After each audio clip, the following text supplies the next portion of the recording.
Welcome back to another episode of Infidelity Tales Lab. We're thankful for your continued viewership. Before we begin, tell us, where in the world are you watching from? We love knowing our global reach. Now, let's dive into today's story. Chapter 1. The Perfect Facade. Robert Kane stood at the floor-to-ceiling windows of his corner office, watching the Seattle skyline shimmer in the afternoon rain. At 42, he had built Kane Security Solutions from nothing into a multi-million-dollar empire, specializing in high-end surveillance and protection services for the city's elite. His reflection showed a man who had earned every gray hair threading through his dark brown hair, lean, sharp-eyed, with calloused hands that spoke of his journey from street kid to boardroom. 20 years ago, he'd been nobody, an orphan who aged out of the foster system, sleeping in his beat-up Camaro and working construction by day while attending community college at night. That's where he'd met Diana Walsh, a stunning blonde from old Seattle money, studying art history because she could afford to pursue passions instead of paychecks. She'd been slumming it, fascinated by his rough edges and determination. "You're going to be somebody important," she'd whispered in those early days, her fingers tracing the scars on his knuckles from countless fights defending himself on the streets. I can feel it now, as he watched her BMW pull into their Bellevue mansion's circular driveway through the security monitors he'd installed throughout their property. Bobby wondered when that admiration had curdled into contempt. Diana stepped out wearing a designer dress that cost more than most people's monthly salary, her movements graceful and calculated. She was still beautiful at 38, but there was something cold in her blue eyes now. Something that had been growing for years. His phone buzzed. A text from his father, William Kane, the only person who believed in him when he had nothing. "Dinner Sunday. Got some news to share." Bobby smiled genuinely for the first time that day. William had been a longshoreman who'd found Bobby sleeping in his car in the harbor parking lot 23 years ago. Instead of calling the cops, the gruff 60-year-old had offered him a job, a couch, and eventually something Bobby had never had, a real father. The office door opened without a knock. His assistant, Patricia Hayes, a sharp-eyed woman in her 50s who'd been with him since the company's founding. "Your wife called," she said, her tone carefully neutral. "She'll be late for dinner again. Some charity committee meeting." Bobby's jaw tightened. Diana's charity work had become increasingly time-consuming over the past year, often running until late evening. He'd initially admired her dedication to helping underprivileged children, but lately, something felt off about these frequent absences. "Patricia," he said slowly, "I need you to run a comprehensive background check." "On who?" "Everyone involved with the Harbor Children's Foundation. Board members, volunteers, donors. Everyone." Patricia raised an eyebrow, but nodded. She learned not to question Bobby's instincts. They'd kept the company ahead of threats and competition for years. "How deep do you want me to go?" "Deep enough to find what they don't want found." As Patricia left, Bobby returned to the window. His reflection stared back, but now he saw something different. The calculating look of a predator who'd caught an interesting scent. He'd built his fortune by reading people, by seeing the tells that revealed their true nature. Diana had been displaying tells for months. Secret phone calls, unexplained absences, a new interest in her appearance, and most tellingly, a sudden coldness toward their intimate life. His phone rang. William again. "Bobby, you free to talk?" "Always, Dad." "Listen, I've been thinking about what we discussed last month. About making sure you're protected if anything happens to me." Bobby frowned. At 75, William was still sharp as a tack, but he'd been talking more about mortality lately. "Dad, you're not going anywhere. You're too stubborn." William chuckled, but there was something serious in his voice. "Maybe so, but a man's got to plan. I'm updating my will this week. That property portfolio we discussed, the warehouses, the apartment buildings, the commercial real estate, it's all going to you. Diana's a good girl, but this is Kane family business." The property portfolio. Bobby had helped his father build it over the years, using his connections and business acumen to guide investments. It was worth nearly $8 million now, and Bobby had never thought much about inheritance. William was like a force of nature, seemingly indestructible. "Why are you bringing this up now?" "Just a feeling." "And Bobby?" I'm doing this right. Everything's going through Arthur Hoffman. You remember him, the lawyer who helped with your incorporation papers. This will be ironclad. No loopholes, no ambiguity. After hanging up, Bobby stared at his reflection again. Two suspicious situations in one day. Diana's mysterious absences and William's sudden urgency about his will. In his line of work, coincidences were usually conspiracies waiting to be exposed. He picked up his secure phone and dialed a number he rarely used. Marcus? It's Bobby Kane. I need a favor. Marcus Riley answered on the first ring. A former SEAL who worked freelance security, Marcus owed Bobby several favors from jobs over the years. What do you need? Surveillance on my wife.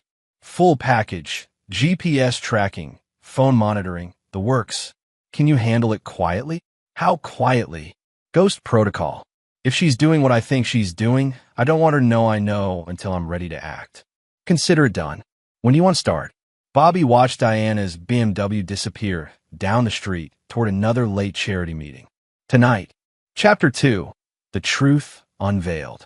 3 weeks later, Bobby sat in his home office at 2 a.m., surrounded by photographs, phone records, and surveillance reports that painted a picture of betrayal so complete it took his breath away.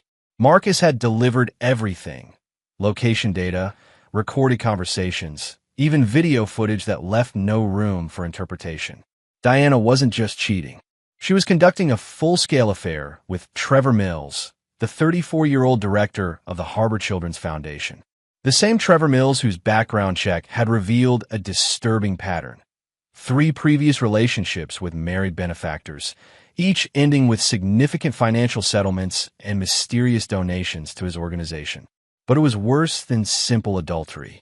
The recorded conversations revealed the true scope of their betrayal.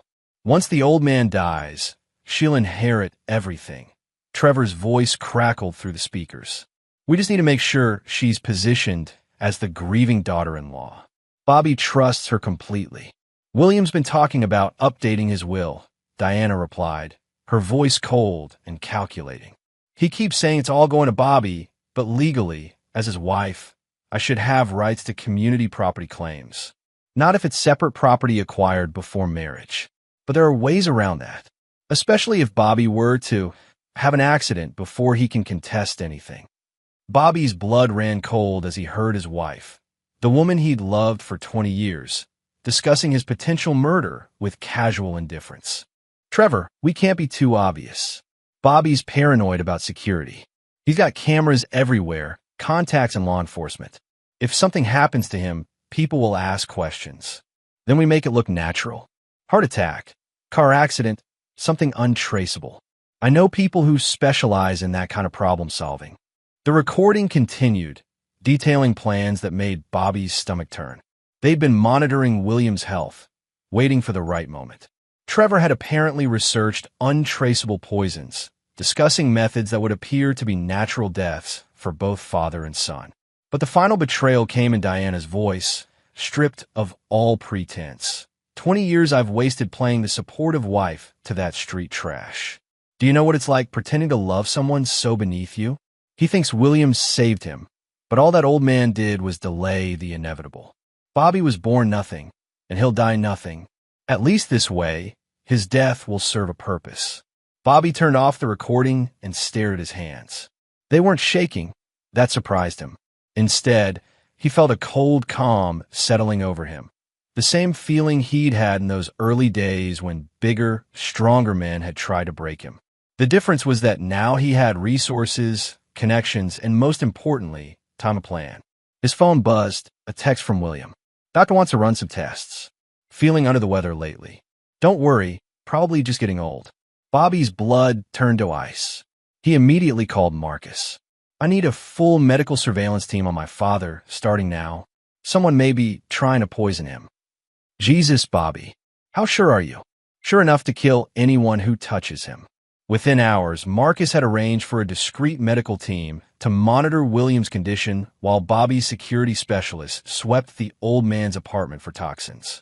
What they found confirmed his worst fears. Traces of thallium in William's coffee maker, a slow-acting poison that mimicked the symptoms of natural aging and illness.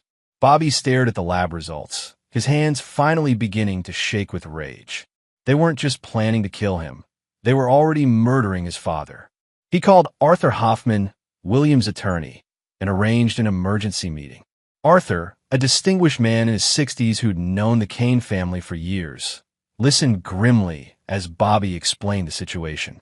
"We need to accelerate Williams will update," Bobby said. "And I need you to add some special provisions." "What kind of provisions?" Bobby's smile was sharp as a blade. "The kind that will destroy anyone who tries to steal from the Kane family." Over the next week, Bobby orchestrated a complex plan.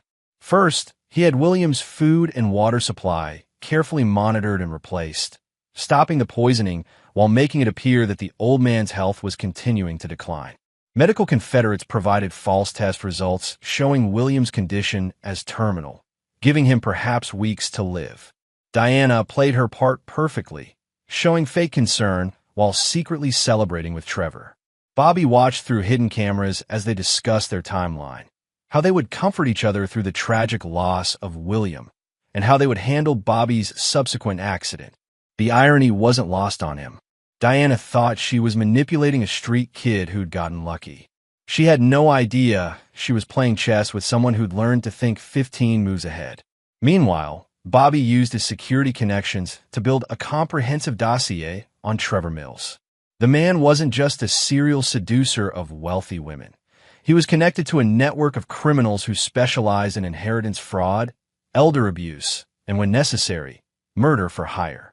Trevor's organization was a front, his charity work a cover for identifying and exploiting vulnerable wealthy targets. But Bobby's investigation revealed something even more useful. Trevor had made enemies. Serious enemies. His previous schemes had left a trail of victims, including Anthony Carrera, a Chicago businessman whose wife had died in a suspicious accident after becoming involved with Trevor. Anthony had spent 2 years trying to prove Trevor's involvement and had accumulated significant evidence that law enforcement had dismissed due to lack of concrete proof. Bobby made a call. "Mr. Carrera, my name is Robert Kane. I believe we have a mutual problem." 3 days later, Anthony arrived in Seattle, carrying a briefcase full of evidence and a burning desire for justice. Together, they crafted a plan that would give both men what they wanted: absolute destruction of Trevor Mills and everyone connected to him. "This has to be perfect," Bobby told Anthony as they sat in his secure office. "No loose ends, no escape routes. When we move, it has to be total." Anthony's smile was grim. "I've been waiting 2 years for this conversation. Trevor Mills destroyed my family. Now we destroy him." Chapter 3. The Setup. William Kane's funeral was scheduled for a gray Thursday morning in November. Of course, William wasn't actually dead. He was safely hidden in a private medical facility outside the city, protected by Bobby's best security team and enjoying the show via encrypted video feeds.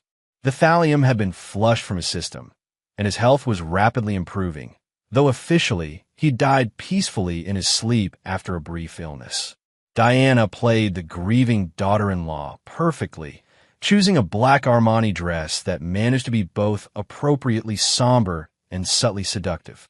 Bobby watched her performance with detached admiration. She really was talented at deception. Too bad for her that she'd chosen to deceive the wrong man. The funeral service was small and intimate, attended by William's old friends from the docks, some of Bobby's business associates, and of course, Trevor Mills, who appeared as Diana's supportive friend during her time of grief. Bobby noticed how Trevor's hand lingered on Diana's lower back during the reception, a gesture supposedly comforting but clearly possessive. "I'm so sorry for your loss," Trevor said to Bobby with perfect sincerity. "William was a remarkable man. Diana's told me so much about how he mentored you." Bobby shook Trevor's hand, noting the man's soft palms and manicured nails, the hands of someone who'd never worked a real day in his life. "He was the best man I knew. I'm going to miss him terribly." Diana squeezed Bobby's arm with fake sympathy. "We both will, honey, but at least he's not suffering anymore." The hypocrisy was breathtaking. She was comforting him for grief over a death she had caused, planning to kill him next, all while her lover stood 3 feet away. Bobby wondered if she felt any guilt at all, or if she was simply that cold-blooded. The real performance, however, would come later that afternoon at Arthur Hoffman's law office for the reading of William's will. Bobby had spent weeks preparing for this moment, working with Arthur to craft the perfect trap. Everything had to appear completely legitimate while being absolutely devastating. At 3 p.m., the principal parties gathered in Arthur's conference room. Bobby, Diana, Arthur, and surprisingly, Trevor, who Diana claimed needed to be present for emotional support. Bobby had expected this. Diana would want her partner in crime present to hear the details of what they'd inherit. Arthur cleared his throat and began reading from the thick legal document. I, William Joseph Kane, being of sound mind and body, do hereby make this my last will and testament. The initial bequests were standard, small gifts to old friends, donations to charities William had supported. Diana fidgeted impatiently, clearly waiting for the main event. Bobby sat perfectly still, his face showing appropriate grief, while internally counting down to detonation. To my son in all but blood, Robert Kane, who has been the greatest joy of my later years, I leave the entirety of my estate, including all real property, investments, and personal belongings, with the following exceptions. Diana's eyes sharpened. This was the moment she'd been waiting for, the exceptions that would give her legal grounds to contest. Arthur continued, to Diana Walsh Kane, my son's wife, I leave the sum of $1, as she has already received far more from this family than she deserves. The temperature in the room dropped 10 degrees. Diana's face went white, then red. That's impossible. As Bobby's spouse, I have community property rights. Actually, Arthur interrupted smoothly, you don't. The estate consists entirely of separate property acquired by William before your marriage to Robert. But there's more. He turned the page, and Bobby watched Diana's expression shift from anger to confusion to growing alarm. Furthermore, I am aware that attempts have been made on my life through the deliberate administration of thallium sulfate, placed in my coffee maker and other food sources with the intent to cause my death. I have documented evidence of this attempted murder, including video surveillance and laboratory analysis of the poison residue. Trevor shot to his feet. This is insane. William Kane was a sick old man who... Sit down, Mr. Mills, Arthur said coldly. I'm not finished. Diana's face had gone ash-gray. Bobby, you can't possibly believe. I believe the evidence, Bobby said quietly, his voice carrying the weight of absolute certainty. 23 recorded conversations between you and Trevor discussing my father's murder, your plans for my death, and how you'd split the inheritance. I believe the thallium residue found throughout Dad's apartment. I believe the photographs of you and Trevor together for the past 8 months. He slid a manila folder across the table. Diana opened it with trembling fingers, revealing surveillance photos of her and Trevor in compromising positions, transcripts of their recorded conversations, and laboratory reports documenting the poisoning. This can't be true, Diana whispered, but her voice carried no conviction. Arthur reached for his phone. At this point, I'm required by law to contact the authorities. Attempted murder is a serious crime. Wait, Trevor said desperately. You can't prove we actually poisoned anyone. The old man died of natural causes. Actually, Bobby interrupted. Dad's not dead. The silence that followed was deafening. Diana and Trevor stared at him in shock, their carefully constructed plans crumbling around them. You see, when I discovered you were poisoning him, I had him moved to a secure medical facility. The funeral you attended today was for an empty casket. Dad's very much alive and recovering nicely from the thallium poisoning you subjected him to. Bobby stood up slowly, his movement predatory and controlled. Did you really think I'd let you murder my father? Did you honestly believe I was so stupid, so weak, that I wouldn't see what you were doing? Diana's composure finally cracked. Bobby, please, I can explain. Explain what? How you married me for money you thought I'd inherit. How you've been planning my murder for months. How you convinced yourself that I was beneath you when you're nothing but a parasitic whore who targeted a man stupid enough to love you. The words hit Diana like physical blows. Trevor stepped forward aggressively. You can't talk to her like that. Bobby's laugh was genuinely amused. Are you going to defend her honor, Trevor? The honor of a woman who was willing to murder two men for money? Or are you upset because your meal ticket just disappeared? Arthur cleared his throat. If I may continue, there are additional provisions in Williams will that address this exact situation. He turned to another page, his voice taking on a formal tone. In the event that anyone attempts to harm myself or my son Robert Kane, whether through violence, fraud, or other illegal means, I hereby invoke the dissolution clause of certain business partnerships and charitable commitments. Trevor's face went white. What dissolution clause? Bobby smiled coldly. The one that immediately terminates the Kane Foundation's annual donation to the Harbor Children's Foundation. That's $2 million a year that just disappeared, Trevor. I imagine your board of directors will have some questions about the sudden loss of your largest donor. But there's more, Arthur continued.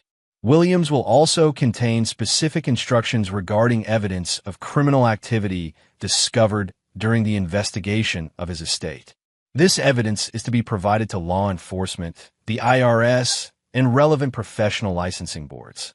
Bobby reached into his briefcase and pulled out another folder, much thicker than the first. Trevor, meet your past. 3 previous inheritance fraud schemes, 2 suspicious deaths, 1 forged will, and approximately $4 million in unreported income from various scams. Anthony Carrera sends his regards, by the way.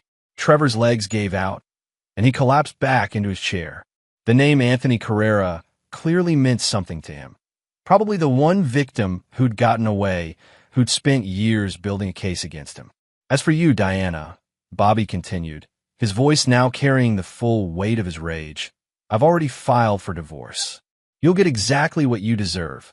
Nothing. The prenup you signed is ironclad, and your attempt to murder my father voids any claim you might have had to community property. Diana finally found her voice, though it came out as a strangled whisper. You can't do this to me. I'm your wife. You love nothing but money and yourself. Bobby cut her off. 20 years of marriage, and it was all a lie. Every kiss, every smile, every time you told me you loved me. It was all just a performance while you waited for the right moment to cash in.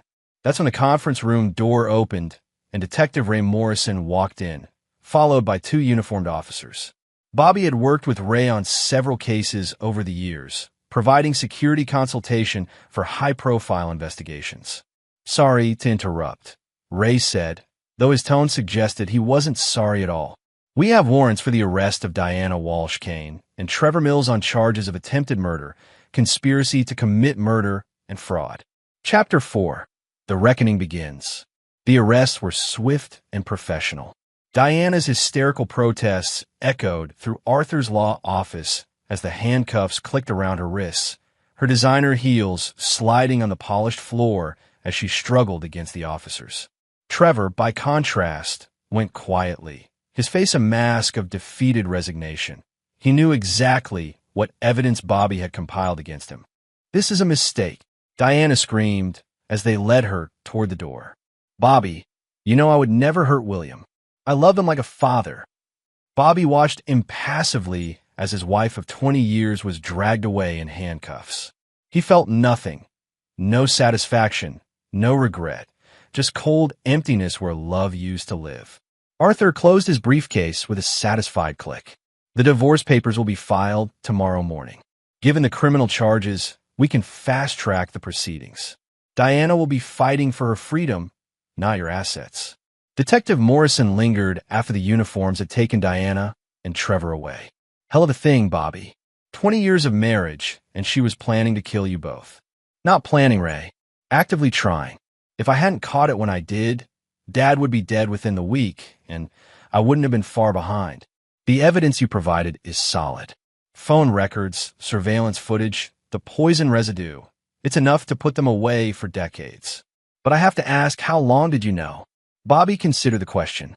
I suspected something was wrong for months, but I didn't know the full scope until 3 weeks ago. That's when I brought in Marcus for surveillance. Ray nodded approvingly. Marcus Riley's reputation in law enforcement circles was sterling. His evidence would be unimpeachable in court.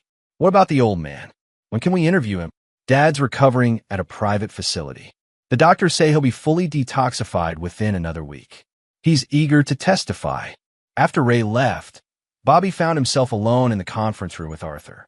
The lawyer poured 2 glasses of bourbon from a crystal decanter he kept for especially trying days. In 40 years of practice, I've seen a lot of ugly divorces, Arthur said, handing Bobby a glass. But this is something else entirely. How are you holding up? Bobby stared into the amber liquid, seeing his reflection distorted in its surface. I keep thinking about all the signs I missed, all the times I should have seen what she really was. You saw what she wanted you to see. That's what makes sociopaths so dangerous. They're excellent performers. 20 years, Arthur. 20 years of living with someone who was planning to murder me. How does someone do that? How does someone kiss you goodnight while researching untraceable poisons? Arthur's expression was grim. The same way they comfort you at your father's funeral after they poison him. Diana Walsh-Kane is a special kind of evil, Bobby. The kind that wears a beautiful face and speaks with a loving voice while planning your destruction. Bobby's phone buzzed. A text from Marcus. Package delivered. Target acquired. The message meant that Anthony Carrera had arrived in Seattle with additional evidence against Trevor Mills, and that they were ready to proceed with the next phase of Bobby's plan. Destroying Diana and Trevor legally was just the beginning. Bobby wanted them to lose everything. Their freedom, their reputations, their futures, and most importantly, their hope. I need to make a call, Bobby told Arthur, stepping outside the office. Anthony answered immediately. It's done. Trevor's been arrested, and I provided the Chicago PD with everything they need to reopen Rebecca's case. They're issuing new warrants. Rebecca Carrera, Anthony's wife, who had died in a suspicious car accident 6 months after becoming involved with Trevor's charity work. The police had ruled it accidental, but Anthony had never stopped believing Trevor was responsible. What about the financial records? That's the beautiful part. Trevor's been running a Ponzi scheme through the foundation for years, using new donations to pay off previous commitments while skimming millions off the top. When the Kane Foundation donation disappears, the whole structure collapses. His board of directors called an emergency meeting for tomorrow morning. Bobby smiled grimly. How long before he's completely destroyed? Financially? By the end of the week. Legally? The Chicago charges will take longer, but between the evidence you've provided and what I've compiled, he's looking at multiple life sentences. And Diana? Her connection to Trevor makes her complicit in everything he's done. Conspiracy charges, accessory to murder, fraud. She's going down with the ship. Bobby hung up and stood in the late afternoon drizzle, feeling the cold rain on his face. 24 hours ago, he'd been a man with a faithless wife and a dying father. Now he was a man with enemies in jail and a father recovering in safety.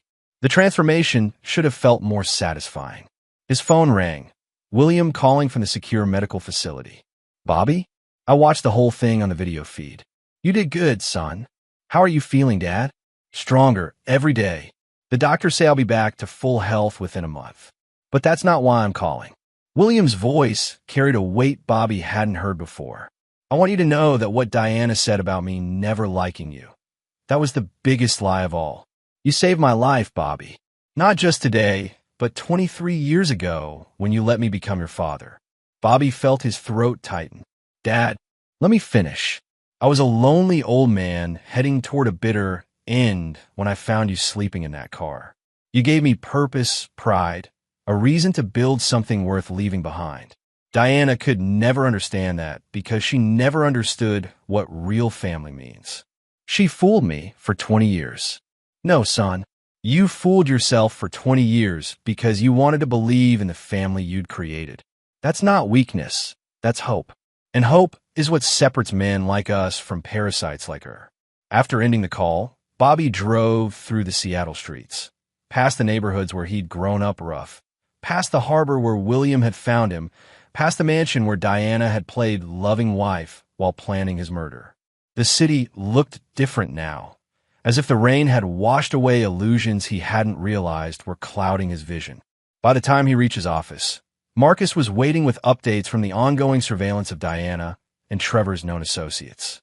The arrests had triggered a panicked response from their network of accomplices, associates scrambling to distance themselves, destroying evidence, making desperate phone calls to lawyers and fixers. "They're scared," Marcus reported. "Word is getting out that Trevor's operation has been completely compromised. 3 of his previous victims have already contacted law enforcement, offering to cooperate." Bobby studied the surveillance photos spread across his desk. Faces of people who had enabled Diana and Trevor's crimes, who had profited from their schemes, who had helped them target vulnerable victims. A network of predators that extended far beyond his personal betrayal. "Marcus, I want them all. All of them. Every single person who helped them, enabled them, or profited from their crimes. I want their lives destroyed as thoroughly as they destroyed their victims' lives." Marcus nodded slowly. "That's a lot of enemies, Bobby. You sure you want to start that kind of war?" Bobby thought about Diana's cold laughter as she discussed his murder, about Trevor's casual planning of William's death, about all the other victims who had suffered while these predators operated with impunity. "It's not a war, Marcus. Wars have 2 sides fighting each other. This is an extermination." Chapter 5. The Network Unravels. The Harbor Children's Foundation imploded spectacularly. By Friday morning, news vans surrounded the downtown Seattle office building as FBI agents carried out boxes of evidence. Trevor's arrest had triggered a federal investigation into charity fraud, revealing a web of corruption that reached across multiple states. Bobby watched the coverage from his office, sipping coffee while reading updates from his various sources. The foundation's board of directors had called an emergency meeting to discuss Trevor's arrest, only to discover that their organization was essentially bankrupt. Without the Kane Foundation's annual $2 million donation, they couldn't meet their financial obligations, and donors were already demanding refunds. Patricia entered with a morning briefing. Channel 7 wants a statement about the Kane Foundation's involvement. The Times is running a profile on Diana's arrest, and you've received calls from 3 different publishers interested in book rights. No statements, no interviews, no book deals, Bobby replied without looking up from the surveillance reports. This isn't entertainment. The reports made for fascinating reading. Anthony Carrera's investigation had revealed that Trevor Mills was the central figure in a network of inheritance fraudsters operating across the Pacific Northwest. They targeted wealthy elderly individuals and their adult children, using charities and social organizations as cover for elaborate long-term cons. Diana hadn't been Trevor's first married accomplice. Over the past decade, he'd cultivated relationships with at least 6 other wealthy wives, each of whom had provided inside information about their family's finances, health issues, and succession plans. 3 of those relationships had ended in suspicious deaths that had been ruled accidental or natural.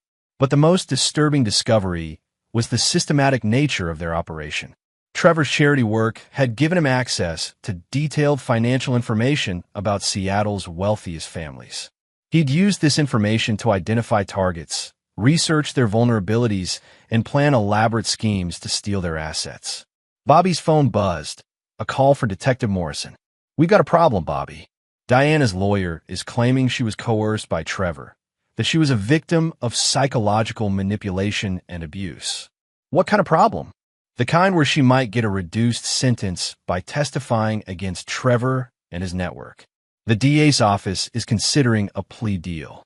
Bobby set down his coffee carefully. "What kind of plea deal?" 15 years instead of life, with possibility of parole in 10, in exchange for full cooperation and testimony against Trevor and his associates. The idea of Diana receiving anything less than a life sentence made Bobby's vision go red. She had planned his murder with cold calculation, had poisoned his father slowly and deliberately, had betrayed 20 years of marriage for money. She deserved to rot in prison until she died. "Ray, I need to speak with the DA personally." "Bobby, I know you're angry, but..." "Not angry. Determined. Diana, Kane doesn't get to play victim after attempting to murder 2 people. I have evidence that proves she was a willing participant, not a coerced victim." That afternoon, Bobby sat across from District Attorney Sarah Chun in her downtown office. Sarah was a tough prosecutor in her 40s who had built her reputation on complex white-collar crime cases. She listened impassively as Bobby presented additional evidence that Patricia's team had compiled.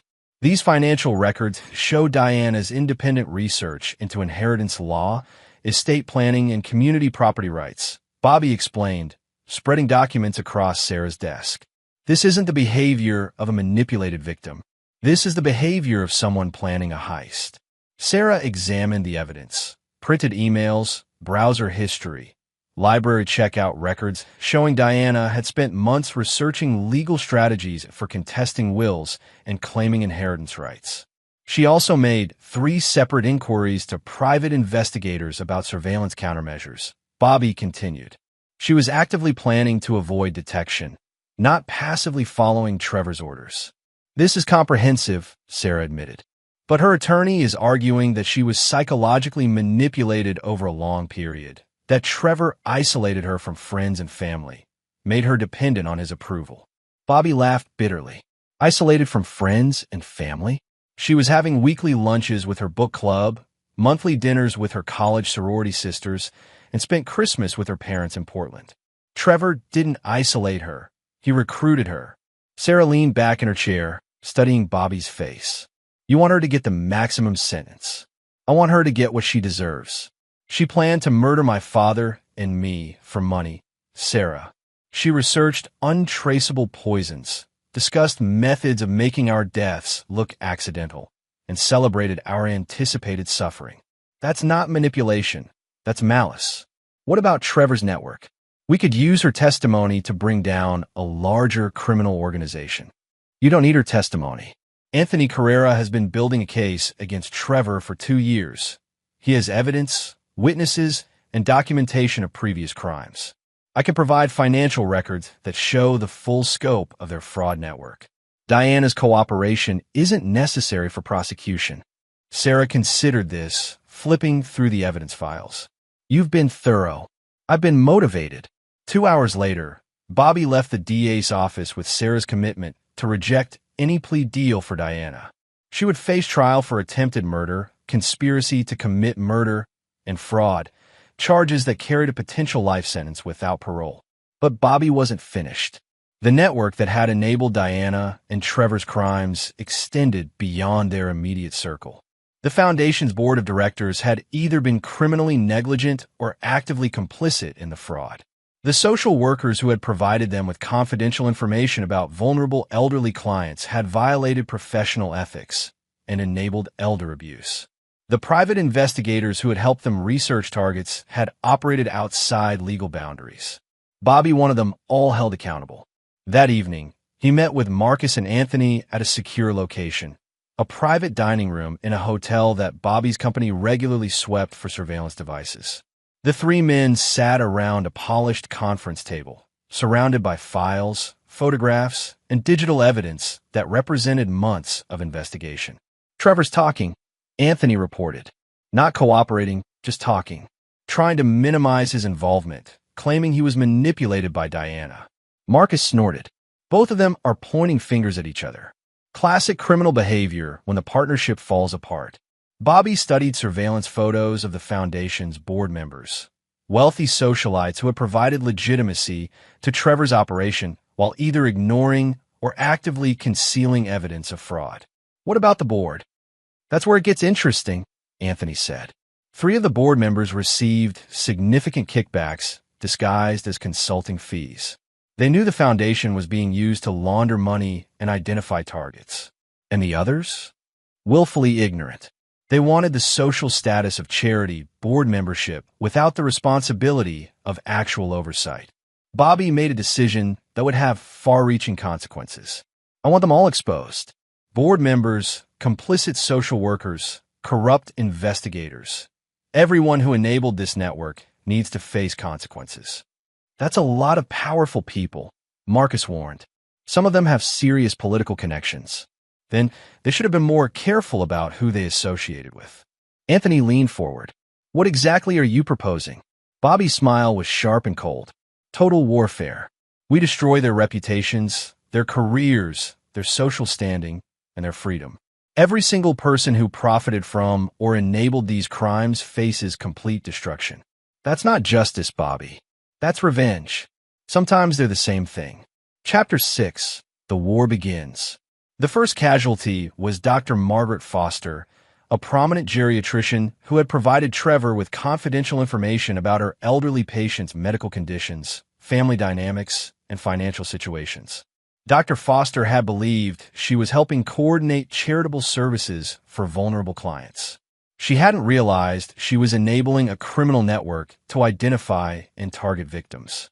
Bobby's investigative team had uncovered evidence that Dr. Foster had received substantial donations to her private practice from Trevor's foundation, donations that coincidentally followed her reports on specific patients who later became fraud victims. The Washington State Medical Board received a comprehensive complaint detailing Dr. Foster's breach of patient confidentiality and her role in enabling elder abuse. The investigation moved swiftly. Within a week, Dr. Foster's medical license was suspended pending a full review. Local news outlets picked up the story, portraying her as a doctor who had betrayed her patients' trust for financial benefit.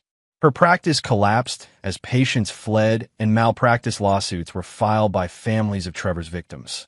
Bobby felt no satisfaction watching Dr. Foster's professional destruction. This wasn't about pleasure, it was about consequences. People who enabled predators needed to understand that their actions had serious repercussions. The second target was harder to reach. Judge Harold Brennan had expedited probate proceedings for several of Trevor's previous schemes, allowing fraudulent wills and estate transfers to be processed without proper scrutiny. Judge Brennan's connection to Trevor appeared to be purely financial. The foundation had made substantial donations to his wife's art gallery over several years. Exposing a sitting judge required delicate maneuvering. Bobby couldn't directly attack Brennan without risking legal retaliation, but he could provide evidence to the appropriate authorities and let the system handle the consequences. The Washington State Commission on Judicial Conduct received a detailed complaint outlining Brennan's suspicious pattern of rulings in cases involving Trevor's network. The investigation into Judge Brennan triggered a broader review of his court decisions over the past 5 years. Reporters began digging into his financial connections, his wife's gallery funding, and his relationship with local charities. The resulting scandal forced Brennan to recuse himself from all pending cases while the Judicial Commission conducted its investigation. But the most satisfying target was Councilwoman Lisa Park, who had used her position on the Seattle City Council to provide Trevor with inside information about municipal senior services, housing programs, and social welfare resources. Councilwoman Park had essentially given Trevor a roadmap to Seattle's most vulnerable elderly residents. Bobby's team had recorded conversations between Park and Trevor discussing specific elderly individuals who were struggling with housing costs, medical bills, or family conflicts. Precisely the vulnerabilities that Trevor exploited in his schemes. Park had received campaign contributions from Trevor's network in exchange for this information. The evidence against Councilwoman Park was released strategically. First, leaked audio recordings appeared on investigative journalism websites. Then, financial records showing suspicious campaign contributions were provided to the Seattle Ethics Commission. Finally, testimony from Trevor's victims confirmed that their personal information had been shared without consent. The political scandal that followed was spectacular. Councilwoman Park attempted to claim she had been trying to help vulnerable constituents, but the recorded conversations revealed her callous disregard for their welfare. She resigned from the city council within 2 weeks, facing potential criminal charges for corruption and elder abuse. But Bobby's war wasn't limited to official channels. His security company had connections throughout Seattle's business and social community, and he used those connections to systematically destroy the reputations of Trevor's enablers. Richard Carver, the private investigator who had helped Trevor research potential victims, found his investigative license revoked and his client base evaporating as word spread about his role in elder fraud. Beverly Hutchins, the social worker who had provided Trevor with confidential client information, was fired from her position and blacklisted from social services work throughout Washington state. Each destruction was methodical, thorough, and irreversible. Bobby didn't just want these people to face consequences. He wanted them to understand that their lives had been permanently altered by their choices to enable criminals.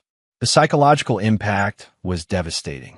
Several of Trevor's former associates attempted to contact Bobby directly, seeking to negotiate some kind of accommodation or understanding. They offered information, cooperation, even financial restitution in exchange for ending the systematic destruction of their lives. Bobby rejected every overture. This wasn't a negotiation, it was a reckoning. The media began to notice the pattern. A Seattle Times investigation titled "The Network's Collapse" documented how the arrest of two individuals had triggered the destruction of an entire criminal infrastructure. The article portrayed Bobby as either a dedicated justice seeker or a ruthless vigilante, depending on the reader's perspective. Bobby didn't care about media coverage. He cared about results. By the end of the month, Trevor's network had been completely dismantled. Every person who had enabled, supported, or profited from their crimes was facing serious consequences. Criminal charges, professional destruction, financial ruin, or social ostracism. But the war's most important battle was still being fought in court, where Diana and Trevor faced trial for attempted murder. The prosecution's case was overwhelming. Audio recordings of Diana and Trevor discussing Bobby's murder were played for the jury, their voices cold and calculating as they planned his death. Laboratory evidence confirmed the thallium poisoning of William Kane, while surveillance footage showed Diana and Trevor's affair and conspiracy. Diana's defense attorney tried desperately to portray her as a victim of Trevor's manipulation, but Bobby's evidence made that impossible. Her independent research into inheritance law, her inquiries about surveillance countermeasures, and her active participation in planning murders demonstrated clear criminal intent. Trevor's defense strategy was equally futile. His attorney attempted to claim that the conversations were fantasy role-playing, that no actual crimes had been committed, and that William Kane's death was natural. But William's surprise appearance as a prosecution witness, very much alive and recovering from thallium poisoning, destroyed that narrative completely. The trial lasted 3 weeks. Bobby testified for 6 hours, methodically presenting evidence while maintaining perfect composure. He described discovering his wife's betrayal, investigating her crimes, and protecting his father from murder, all in a calm, factual tone that made the jury's task simple. Diana's testimony was a disaster. She broke down repeatedly, alternating between claims of innocence and accusations against Trevor.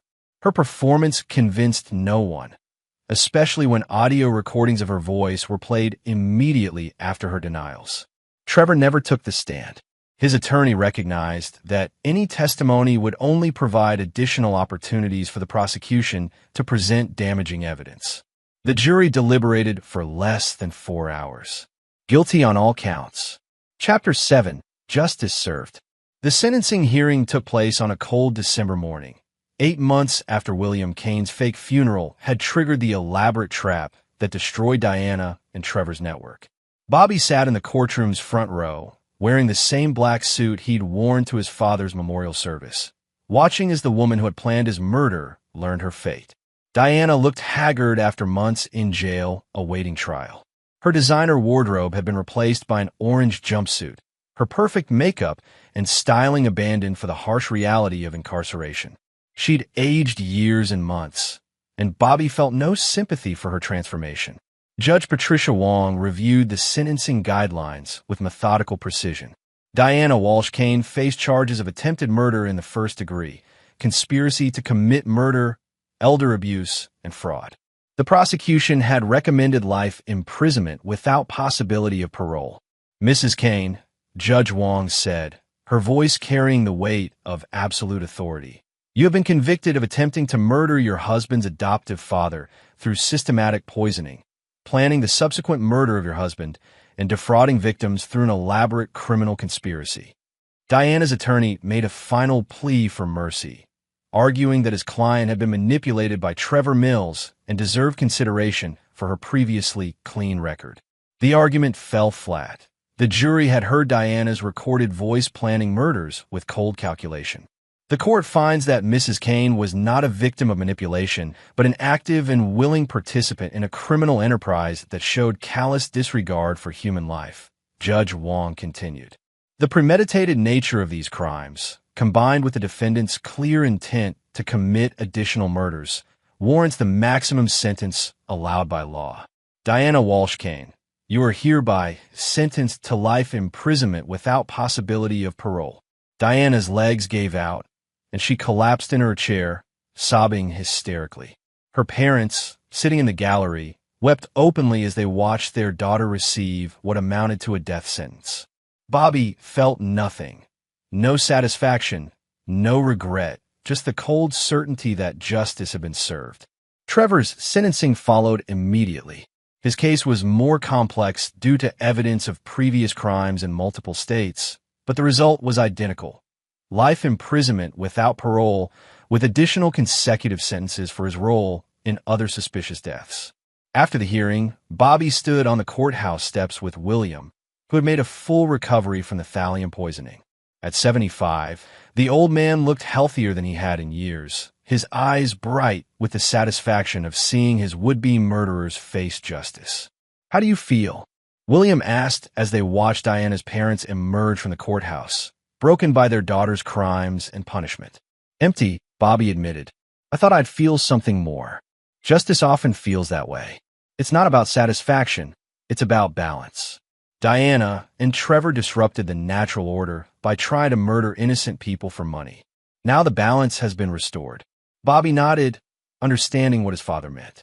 This had never been about revenge, despite what some observers claimed.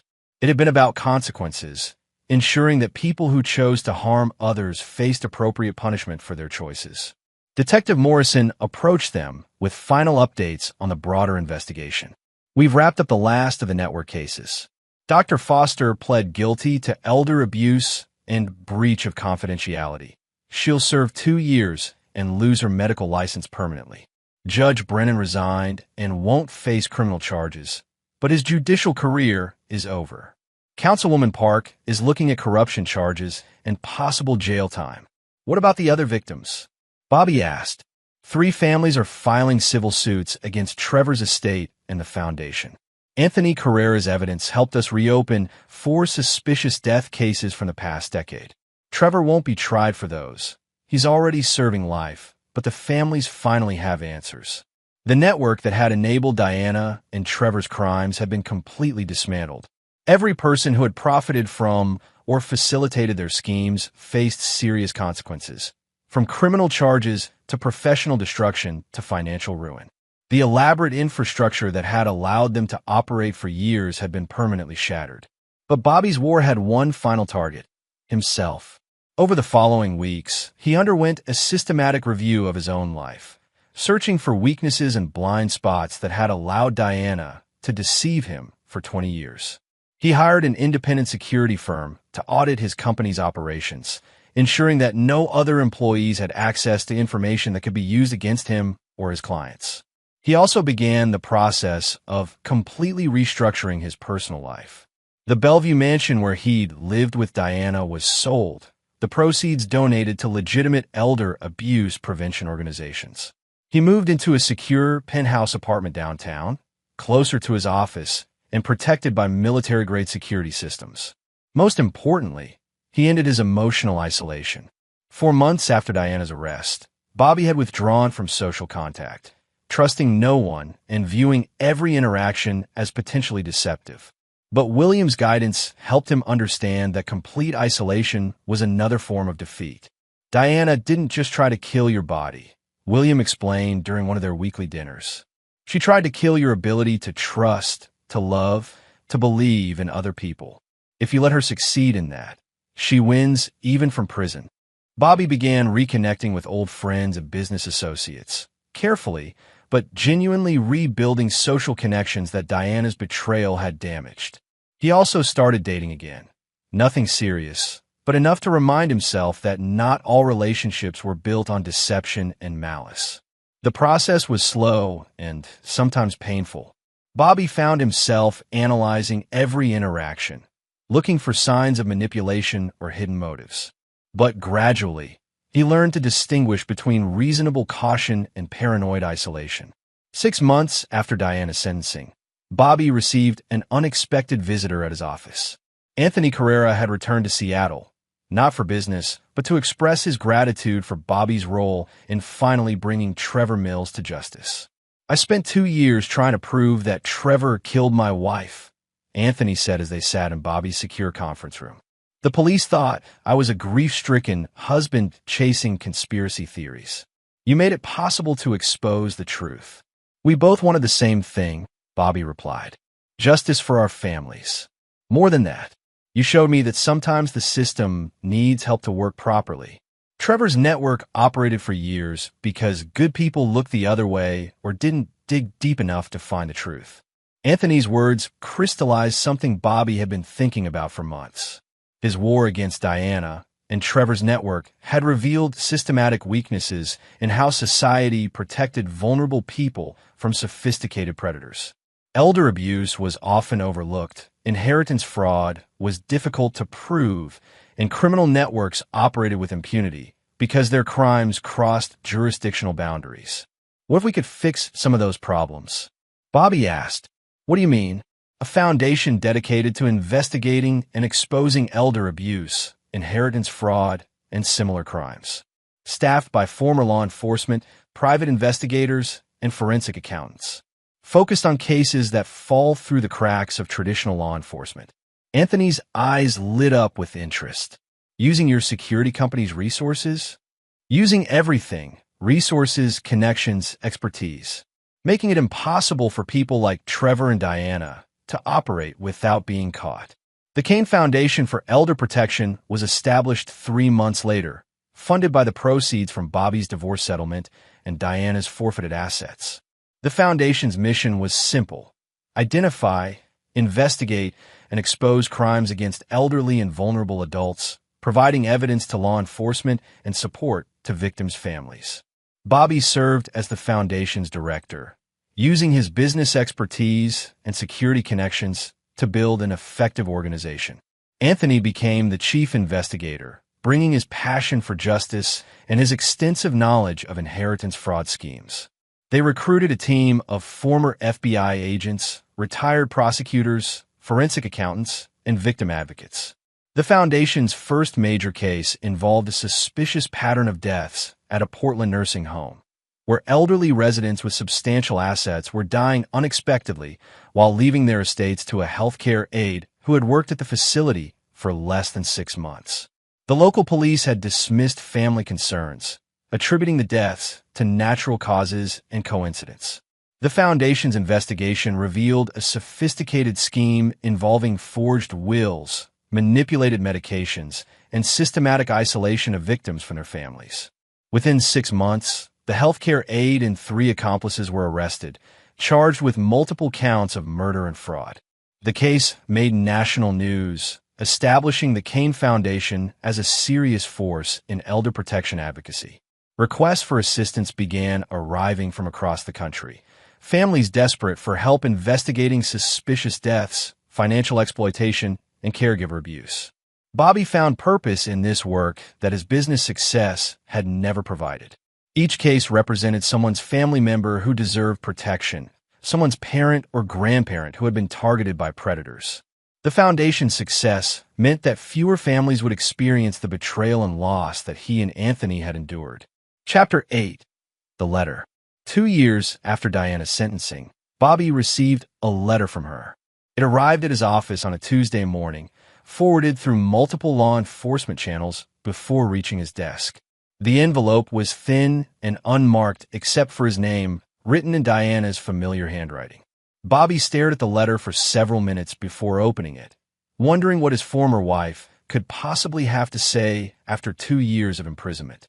Her trial testimony had been a mixture of lies, self-pity, and desperate attempts to minimize her crimes. He expected more of the same. "Dear Bobby, I know you probably don't want to hear from me, and I understand why. What I did was unforgivable, and I don't expect forgiveness. But I needed to write this letter, not for you, but for myself. Prison gives you a lot of time to think, and I've spent 2 years trying to understand how I became the person who could plan to murder someone I claim to love. The easy answer is to blame Trevor, to say he manipulated me into becoming something I wasn't. But that's not true. The truth is that I was always selfish, always looking for the easy path, always believing that I deserved more than I had earned. When I married you, I thought I was settling for less than I deserved. You came from nothing, and even though you built something impressive, I never stopped seeing you as beneath me. That's the real crime, Bobby, not the attempted murder, not the betrayal, but the 20 years I spent lying to both of us about who I really was. You deserved a wife who saw your worth, who appreciated your strength, who loved you for who you were instead of what you could provide. Trevor didn't make me a killer. He just gave me permission to become what I'd always been underneath, someone who would do anything for money and status. Someone who saw other people as obstacles to getting what I wanted. I know about the foundation you started, about the work you're doing to protect people like William from people like me. The other inmates think it's ironic that my crimes led to something that helps prevent similar crimes. I think it's fitting. At least some good came from the evil I chose to embrace. I won't ask for your forgiveness because I don't deserve it. I won't ask you to visit because you shouldn't have to see me. I just wanted you to know that I understand what I destroyed, and it wasn't just your trust or your marriage. It was 20 years of your life that you can never get back. I hope you find someone who sees what I was too selfish and stupid to see. That you're a good man who deserves to be loved honestly. Diana. Bobby read the letter twice, then placed it in his desk drawer next to the divorce papers he'd signed 3 years earlier. Diana's words rang with an honesty he'd never heard from her during their marriage or trial, but they came too late to matter. He felt no forgiveness, no renewed anger, no sadness for what might have been. Diana had made choices that revealed her true character, and now she was living with the consequences of those choices. Her belated self-awareness didn't change the fundamental facts of what she'd done. But the letter did clarify something important for Bobby. His war against Diana and Trevor's network hadn't been about revenge. It had been about ensuring that consequences matched choices. Diana had chosen to plan murders for money, and now she was spending the rest of her life in prison. Trevor had chosen to build a career on exploiting vulnerable people, and now he was facing the same fate. The Foundation's work was an extension of the same principle. People who chose to harm others needed to face appropriate consequences, even when the system failed to provide them automatically. That afternoon, Bobby met with Patricia to review applications for the Foundation's next major case. They'd received a request from a family in Denver whose elderly patriarch had died suspiciously after changing his will to benefit a caregiver he'd known for only 3 months. The local authorities had declined to investigate, accepting the caregiver's claim that the old man had fallen downstairs while alone in his house. The medical examiner found injuries consistent with a fall, Patricia reported, but the family hired an independent pathologist who identified defensive wounds on the victim's hands and arms. What about the will change? Executed 2 weeks before his death, witnessed by the caregiver's boyfriend and sister. The old man left his entire $3 million estate to someone he'd known for less than 90 days, cutting out children and grandchildren he'd been close to for decades. Bobby studied the case file, seeing familiar patterns in the caregiver's behavior. Isolation of the victim from family, gradual assumption of control over finances, and suspicious timing of legal changes. This was exactly the kind of case the Foundation had been created to handle. St. Anthony to Denver, Bobby decided. Full investigation, all resources. This family deserves answers. As Patricia left to make arrangements, Bobby returned to his office window, looking out at the Seattle skyline. 3 years ago, he'd stood in this same spot, suspecting that his wife was betraying him, but having no idea of the scope of her crimes. Now Diana was serving life in prison. Trevor's network was destroyed, and the Foundation was protecting families across the country from similar predators. The transformation felt surreal sometimes. Bobby had gone from a successful businessman with a secret enemy living in his house to a widower dedicated to preventing others from experiencing similar betrayals. The change had cost him his marriage, his trust in relationships, and years of emotional recovery. But it had also given him a sense of purpose he'd never experienced in pure business success. His phone buzzed. A text from William, now 77 and still recovering from the psychological impact of being slowly poisoned by someone he trusted. "Dinner tonight? I have news. Bobby smiled, the first genuine expression of happiness he'd felt all day. Whatever challenges lay ahead, whatever new cases the Foundation would handle, whatever personal healing still needed to happen, he had his father. Diana's betrayal had revealed the strength of that bond rather than weakening it. On my way, he texted back. The Kane family would survive and thrive, built on genuine love and loyalty instead of the manufactured affection that had nearly destroyed them both. Chapter 9. The Final Reckoning. 5 years after Diana's sentencing, Bobby stood in the lobby of the Washington State Penitentiary for Women, holding a visitor's badge and questioning his decision to be there. Diana had requested a meeting through her attorney, claiming she had information relevant to one of the Foundation's current cases. Bobby had initially refused, but curiosity had eventually overcome his reluctance. The visiting room was sterile and depressing, filled with bolted-down tables and the quiet conversations of inmates and their families. Bobby chose a table near the back, positioned to observe the entire room while maintaining privacy for whatever Diana wanted to discuss. She appeared different than he'd expected. 5 years of prison had hardened her physically. She was thinner, more muscular, with gray threading through her blonde hair and lines around her eyes that spoke of stress and regret. But her posture was straighter, her gaze more direct, as if prison had burned away pretenses that had defined her for decades. "Thank you for coming," Diana said as she sat across from him. "I wasn't sure you would. I almost didn't. What information do you have about the Rodriguez case?"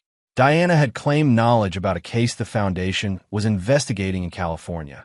An elderly widower who had died after transferring his assets to a woman he'd met through an online dating service. Initial investigation suggested the woman was part of a network that specialized in romance scams targeting lonely seniors.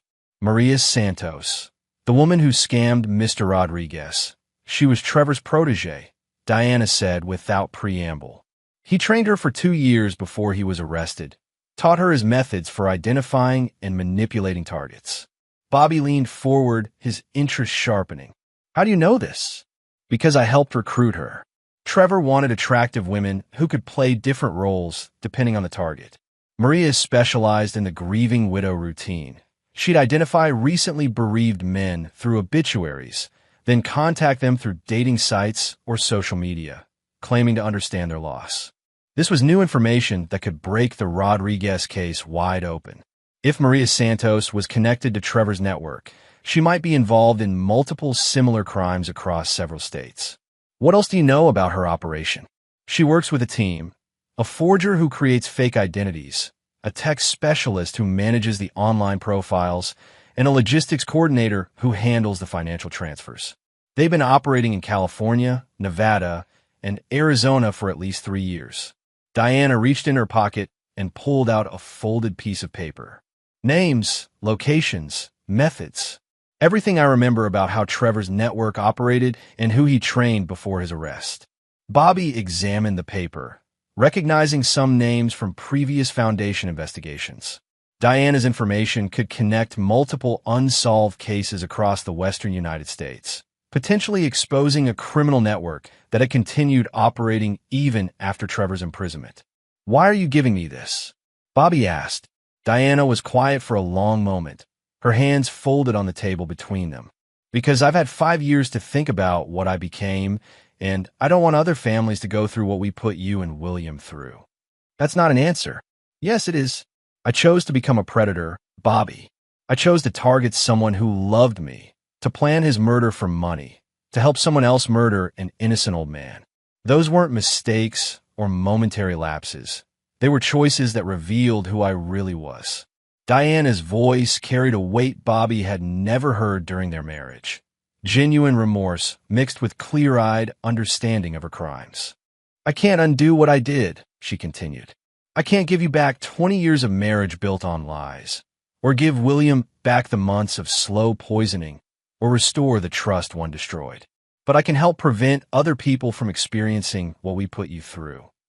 Bobby studied his former wife's face, looking for signs of manipulation or hidden agenda. But Diana's expression was open and direct, without the calculated charm that had defined her for decades. The foundation has helped 16 families get justice for murdered relatives, Diana said. I've been following your work through news reports and letters from other inmates whose crimes you've exposed. You've become what I should have been, someone who protects vulnerable people instead of exploiting them. Bobby folded the paper and put it in his jacket pocket.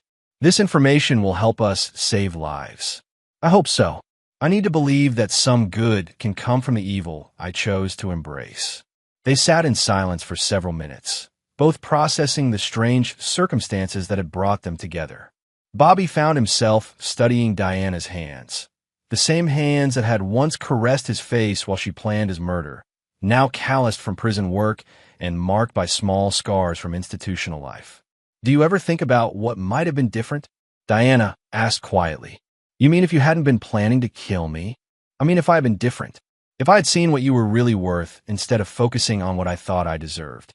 Bobby considered the question seriously. I think about it sometimes. But the person who could have loved me honestly wouldn't have been you, Diana. That person would have been someone else entirely. Diana nodded, accepting the brutal honesty without defensiveness. You're right. The woman who could have been worthy of your love would never have made the choices I made. Why didn't you fight the divorce? Bobby asked, voicing a question that had puzzled him for years. You could have contested the prenup, claimed community property rights, dragged the proceedings out for years. Because I knew I didn't deserve anything from you. The money, the house, the lifestyle, none of it was mine. I hadn't earned it through love or partnership. I'd been stealing it through deception. The visiting period was ending, and guards were beginning to signal for inmates to prepare to return to their cells. Diana stood slowly, her movements showing the cautious discipline of someone who'd learned to navigate a dangerous environment. Bobby, she said, I know you'll never forgive me, and I'm not asking you to, but I need you to know that destroying our marriage wasn't the worst thing I did. The worst thing was wasting 20 years of your life with someone who couldn't see your worth. Bobby stood as well, looking at his former wife, the woman who had shared his bed while planning his murder, who had comforted him at his father's fake funeral after trying to poison William, who had betrayed every promise and vow of their marriage for money. Goodbye, Diana. Goodbye, Bobby. I hope you find what I was too broken to give you.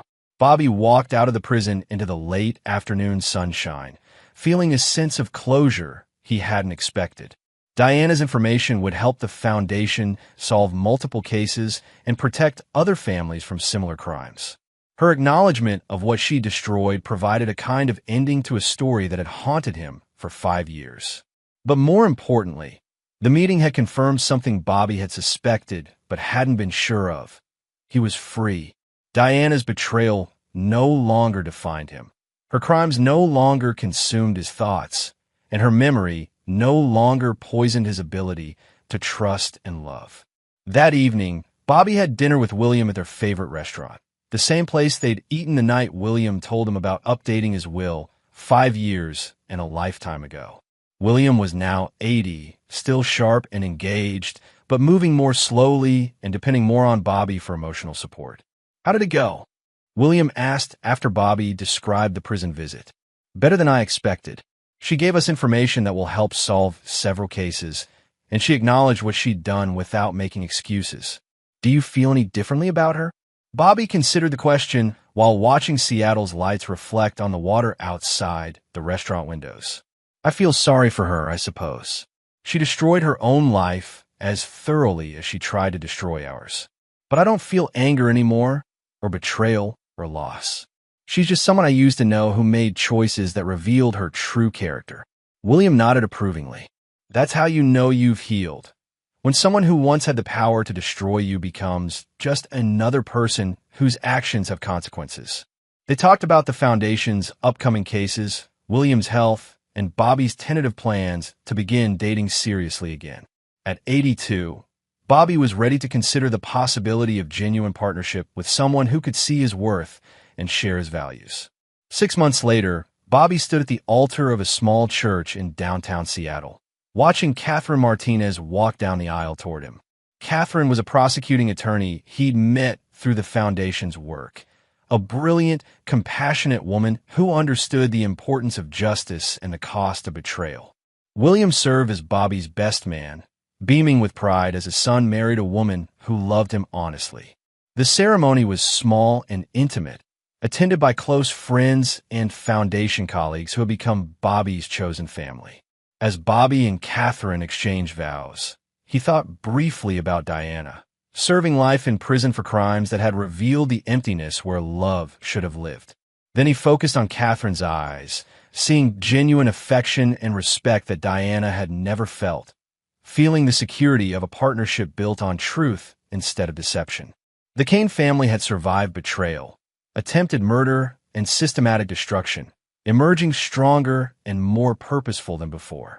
The foundation continued to protect vulnerable families across the country. Diana and Trevor served life sentences for their crimes, and Bobby had found love with someone worthy of trust. Justice had been served, consequences had matched choices, and the balance had been restored. In the end, that was enough. And there you have it. Another story comes to an end. What did you think?